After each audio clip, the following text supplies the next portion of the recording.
क्या सच में नागमणि होती है? क्या किसी को नागमणि मिली है? क्या अब नागमणि विलुप्त हो चुकी है? क्या सच में नागमणि हासिल करने से इंसान करोड़पति बन सकता है? इन सभी सवालों के जवाब आपको इस वीडियो में मिलेंगे। अगर आप इस चैनल में नए हैं तो चैनल को सब्सक्राइब कर लीजिए।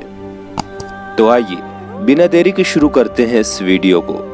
दोस्तों, हमने कहानियों, किस्सों और खास तौर पर फिल्मों में नागमणि के बारे में सुना है।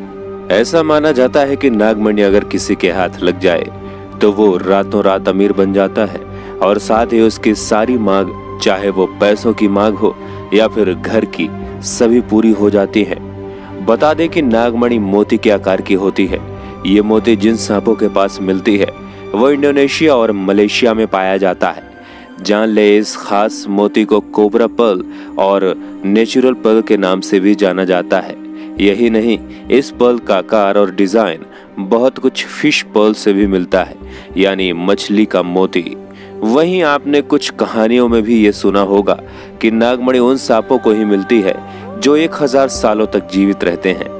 नागमणि मिल जाने के बाद उस खास सांप को सब नागराज पुकारने लगते हैं और वो सांपों का राजा हो जाता है। नागमणि आपको देखने में बहुत छोटी एक मोती की तरह दिखेगी।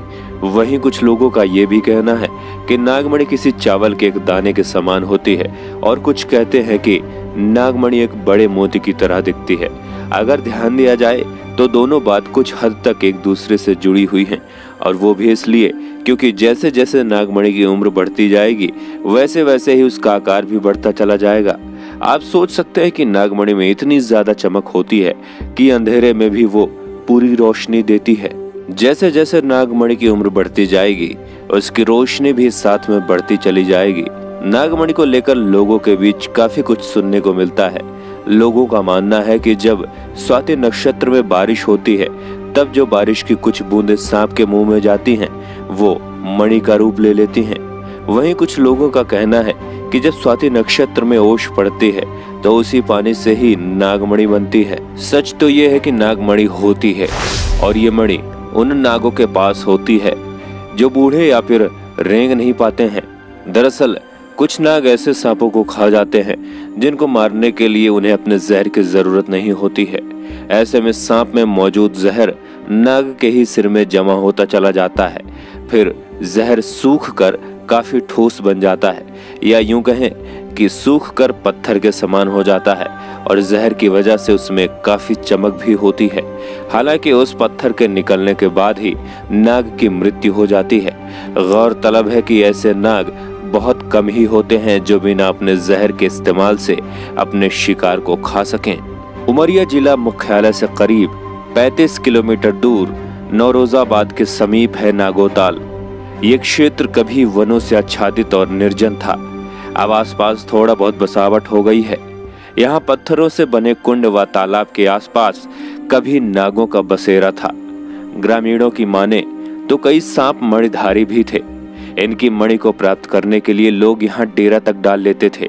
अब बसाहट की वजह से स्थल पर लोगों का दखल बढ़ गया है। फिर कभी कभी विशेष प्रकार के सांप यहाँ पर दिखाई देते रहते हैं। उपलब्ध जानकारी के मुताबिक नागमणि बाकी सभी मणि की तुलना में ज्यादा प्रभावशाली और अलौकिक होती है। जिन लोगों के पास ये नागमणि होती है वो निरोगी होते हैं और उन्हें किसी भी प्रकार की बीमारी नहीं होती। इतना ही नहीं, जिन लोगों के पास नागमणि होती है उन पर जहर का असर भी नहीं होता। वराहमिहिर ने बृहत संहिता में बताया है कि पहले जिस राजा के पास भी नागमणि होती थी वो अपने शत्रुओं पर हमेशा विजय प्राप्त करते थे। इतना ही नहीं, ऐसे राजाओं के राज्य में हमेशा समय पर वर्षा होती थी और उनकी प्रजा भी हमेशा खुश रहती थी। जाहिर है, बढ़ती आबादी के कारण नागमणि आमतौर पर अब ज्यादा नहीं दिखती। घने जंगलों और पथरीले पहाड़ों में नागमणि कई बार देखी गई है। तो दोस्तों, नागमणि की ये वीडियो आपको कैसी लगी कमेंट बॉक्स में हर हर महादेव लिखते हुए हमें बताएं। इस चैनल को सब्सक्राइब करते हुए हमारे नए मोटिवेशनल यूट्यूब चैनल अज्ञात दुनिया मोटिवेशन को भी सब्सक्राइब कर लें। जय शंकर।